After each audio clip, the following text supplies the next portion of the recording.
तो गोरखपुर के दिल में क्या है, आइए पता करने की कोशिश करते हैं। गृह जनपद है, गृह जिला है, मुख्यमंत्री योगी आदित्यनाथ का गोरक्षपीठ जो है उसके वो मठाधीश भी हैं।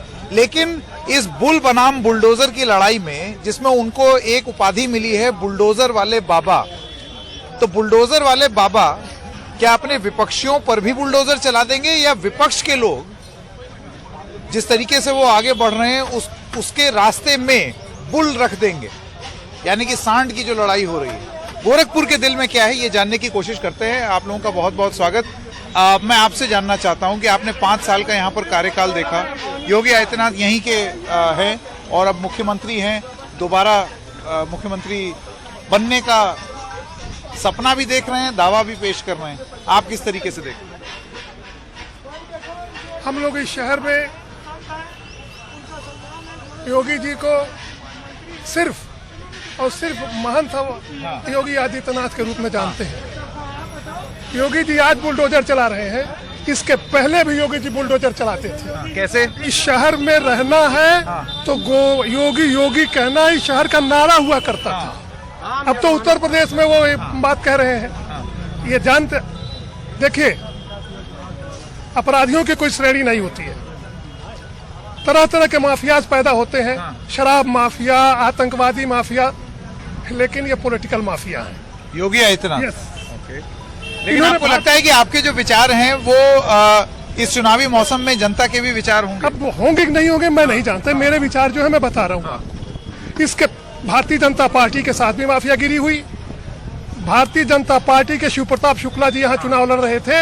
यदि योगी जी हिंदुआ वाहिनी के माफिया नहीं होते तो उनके खिलाफ चुनाव नहीं लड़ाते। मैं एक चीज और अपने दर्शकों को बता दूं, हम इंदिरा बाल विहार में हैं और ये वो जगह है, आप ये समझ लीजिए कि अगर आपको गोरखपुर में कुछ भी समझना है और आपके पास कुछ विचार हैं तो विचारों के आदान प्रदान के लिए इससे बेहतर गोरखपुर में जगह नहीं है। यहाँ आप आइए, कॉफी पीजिए, मैगी खाइए, अंदर भी फूड स्ट्रीट है, वहाँ चले जाइए, सड़क के उस पार भी फूड स्ट्रीट है, खाना पीना चलता रहता है और ये चर्चा भी चलती रहती है। आप इनसे सहमत हैं या नहीं?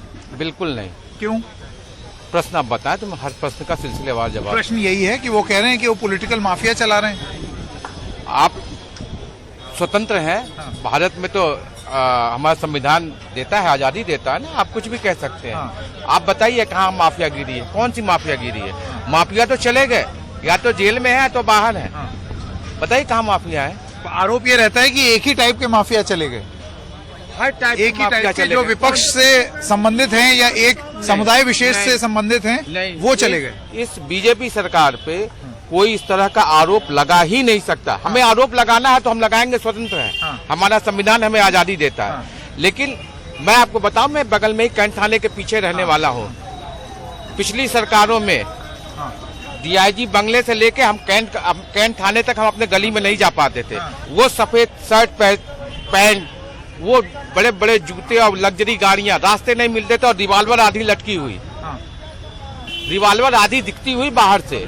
ये आप लोग उस क्षेत्र के रहने वाले होंगे तो जानते होंगे। आज वो कहाँ है? वो लोग कहीं दिखाई पड़ते क्या? यहाँ बंदूकें रिवाल्वर नहीं दिखाई पड़ती थी? कहाँ है वो आखिर? यहाँ भी तो दिखाई पड़ती थी। मतलब बंदूक रिवॉल्वर पर नियंत्रण किया है। आप सहमत हैं इनकी बात से? एक धर्म विशेष के लोगों को ही टारगेट किया गया। धनंजय सिंह क्या है? आज जदयू से चुनाव लड़ रहे हैं। जदयू भारतीय जनता पार्टी की सहयोगी पार्टी है, वो चुनाव लड़ा रहे हैं उनसे। यहाँ पर भी चुनाव लड़ रहे हैं ऐसे लोग, नाम नहीं लेना उचित होगा। लेकिन क्या उन पर योगी जी का बुलडोजर चला? क्या ब्रजेश सिंह पर बुलडोजर चला? क्या इस तरह के लोगों? एक जाति विशेष पर बुलडोजर आके रुक जाता है, उसका डीजल खत्म हो जाता है, ये और किसी और जाति या धर्म का कोई हो। मैं इस आरोप से बिल्कुल सहमत नहीं हूँ, बिल्कुल सहमत नहीं हूँ। आप आम जनता से पूछिए, एक विचारों से प्रेरित लोगों से मत पूछिए। आप निकलिए, आप तो बहुत बड़ी एनडीटीवी के बहुत वरिष्ठ पत्रकार हैं। आप निकलिए, आम जनता के बीच में जाइए और पूछिए। आप हमारे विकास देखिए ना, हमारे गोरखपुर में क्या था। बोल रहे हैं माफिया यहाँ यूपी में खत्म हो गए। अजय मिश्रा टेलीकॉम था जो किसानों को कचर के चला गया, उसके बाद 2 महीने के अंदर उसका बेटा छूट गया। नहीं बोल रहा अभी उस पे बुलडोजर कब चलाएंगे योगी? बताइए वहाँ बुलडोजर क्यों नहीं चल रहा है? टेनी जी पे नियम कानून, हम भारतीय जनता पार्टी की सरकार नियम कानून पे चलती है। बुलडोजर नियम कानून से चल रहा था। सारे बुलडोजर नियम कानून से उनको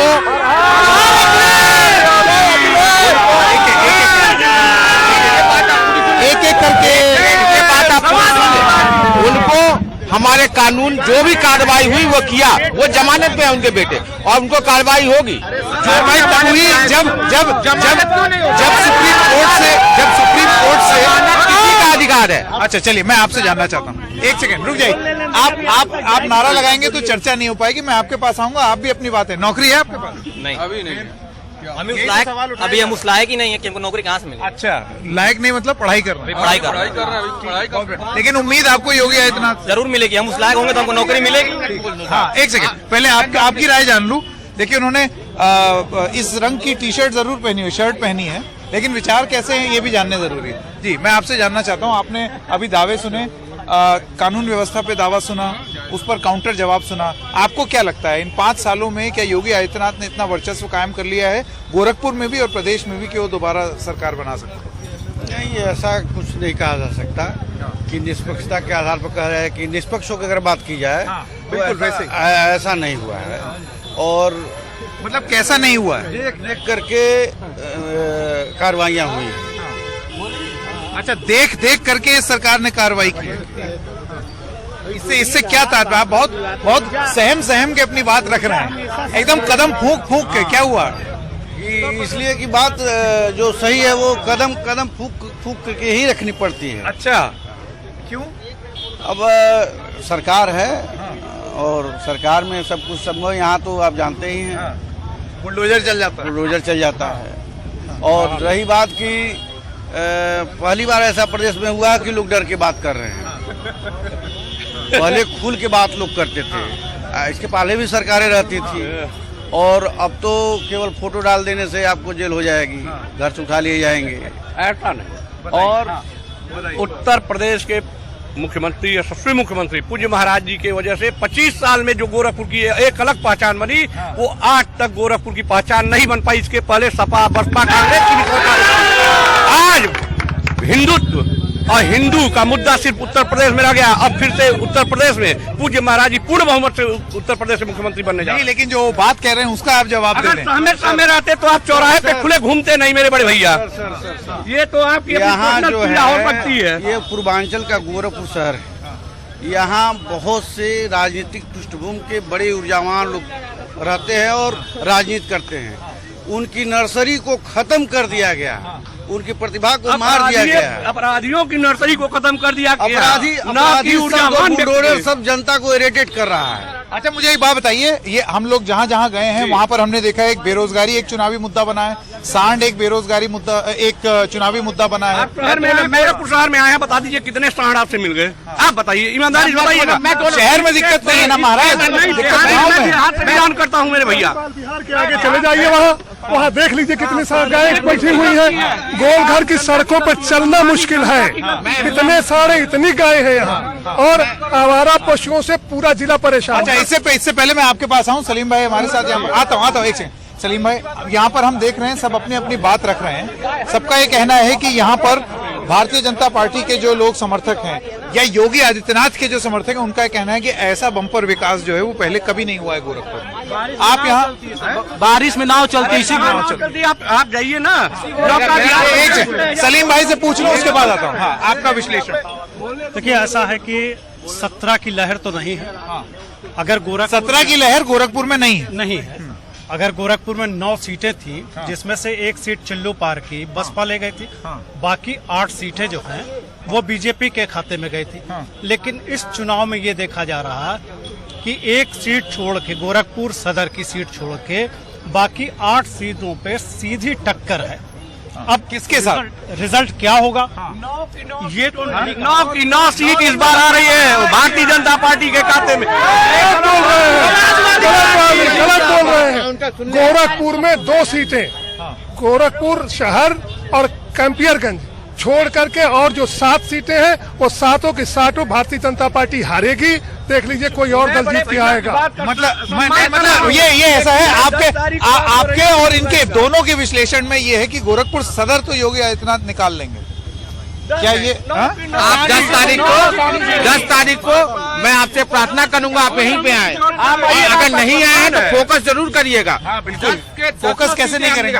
10 की 10 सीटें हम निकालेंगे। और आपने बेरोजगारी की बात की ना, बेरोजगारी मुद्दा, जिस प्रदेश में कानून व्यवस्था नहीं रहेगी, इस सरकार को केवल 3 साल का काम करने को मिला, 2 साल कोरोना ले गई, ठीक, 3 साल मिला। कानून व्यवस्था लॉ एंड ऑर्डर पिछली सरकारों में नहीं थी, हम कर्नाटका नहीं बन पाए, आंध्र नहीं बन पाए, हमारी सरकार नहीं थी।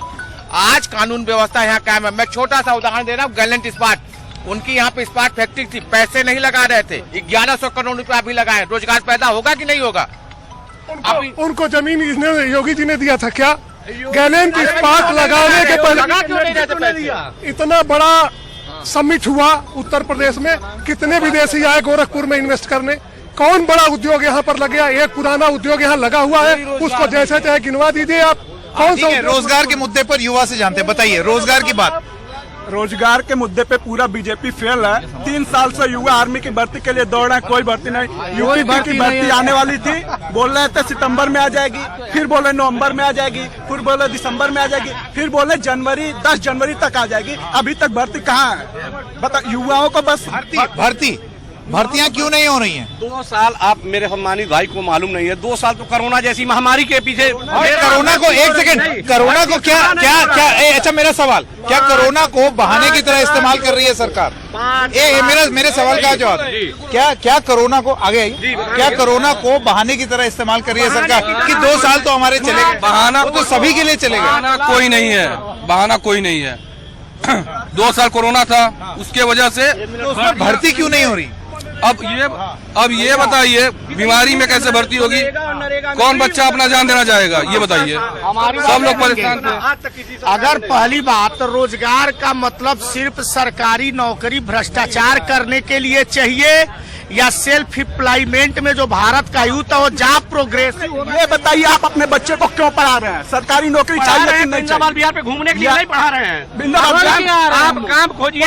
अरे मेरे भाई, आज पढ़ के आ रहे हैं, इससे पहले आप, ये तो बड़ी अजीब बात कर दी, आप भी वहीं खड़े हैं, उनको चाय पीने दीजिए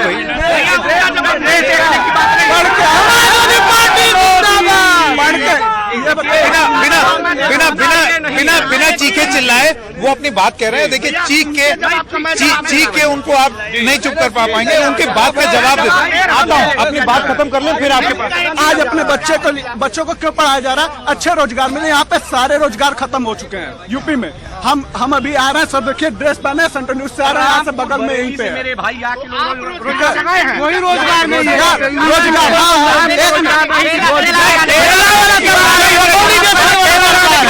बात मुद्दे की हो रही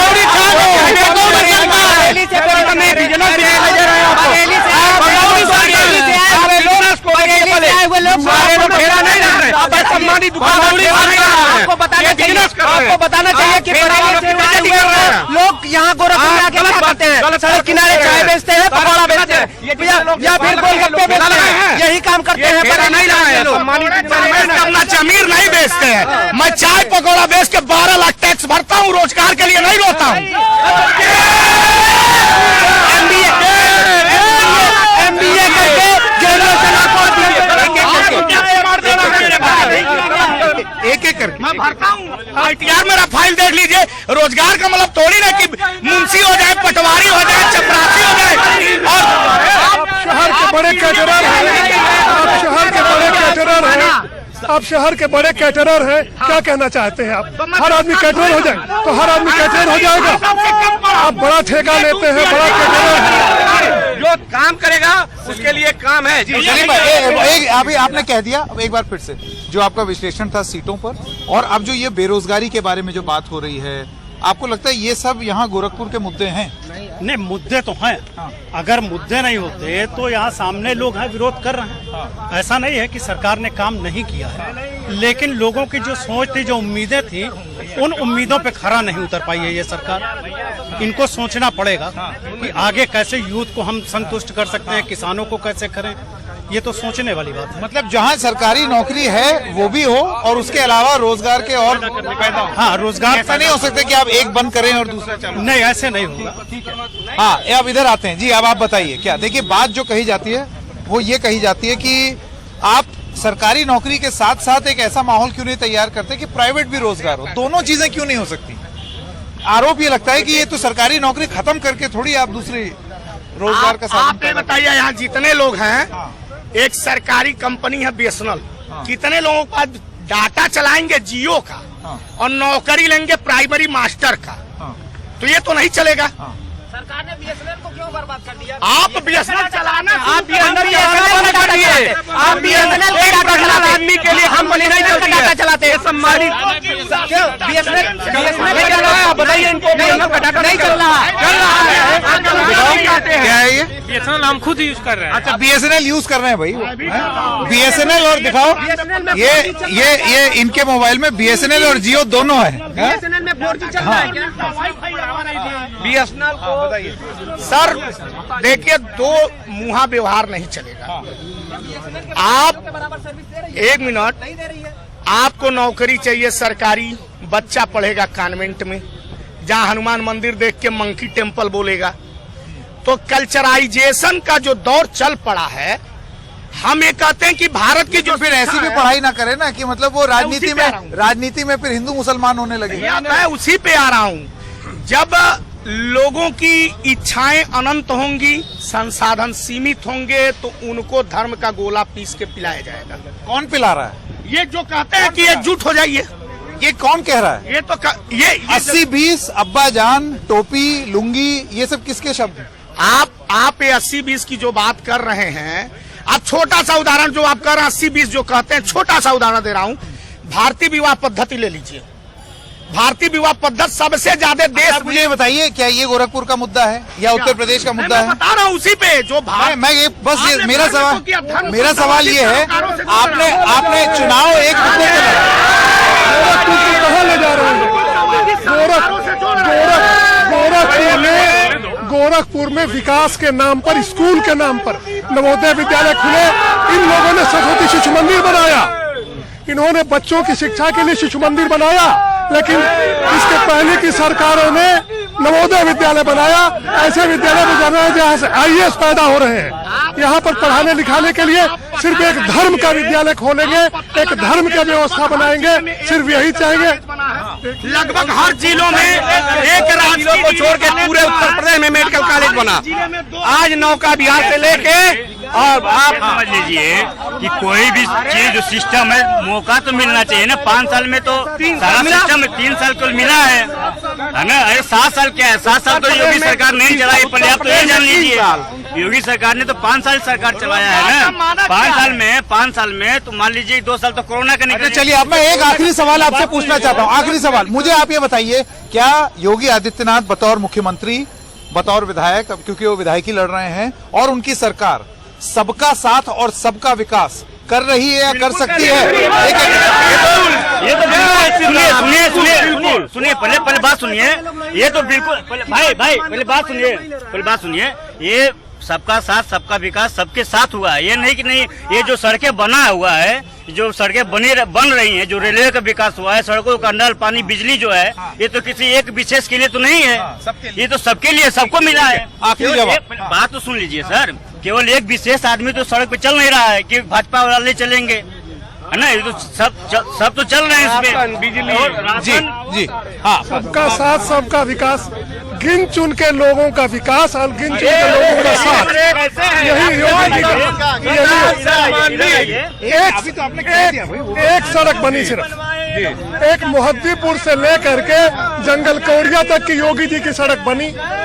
जो और आगे का काम है जीडीए ओहो, जीडीए का सारा काम इसके पहले नहीं हुआ था। जीडीए आज डेवलप हुई, जहाँ हम खड़े हैं। भाई ऐसा है, ठीक है, आप लोगों की बात सुन ली, एक लाइन मेरी, क्योंकि यहाँ चाय कॉफी का माहौल रहता है, तो चलिए हम एक बात मेरी सुन लीजिए। अगर देखिए, अगर विकास का पैमाना बिजली, सड़क, पानी, सुरक्षा, लॉ एंड ऑर्डर है, तो योगी जी 100 में 110% सफल। विकास सिर्फ सरकारी नौकरियों से आता है, तो योगी विकास बुलडोजर से भी आ रहा है क्या? अरे सर, बुलडोजर तो बदमाशों के ऊपर चला है ना। ये विकास ही है, आज ये विकास ही दिखाई दे रहा है। ये बुलडोजर वाला विकास क्या है? बुलडोजर सिर्फ एक धर्म विशेष के लोगों पर और जाति विशेष के लोगों पर, धर्म और जात विशेष के लोगों पर बुलडोजर चलता है। कहाँ चला? चलिए, आप सब लोगों का बहुत बहुत धन्यवाद हमारे साथ जुड़ने के लिए। तो माहौल अब गर्म हो गया है और बातचीत लगातार चल रही है। अब देखना ये होगा कि गोरखपुर में ये जो बाबा का बुलडोजर जिससे वो जाने जाते हैं, ये बुलडोजर क्या प्रतिद्वंदियों को रौंदते हुए राजनीतिक रूप से आगे निकलेगा या इस बुलडोजर में डीजल खत्म हो जाएगा और वो रुक जाएगा। ये चीज 10 मार्च को पता लगेगी।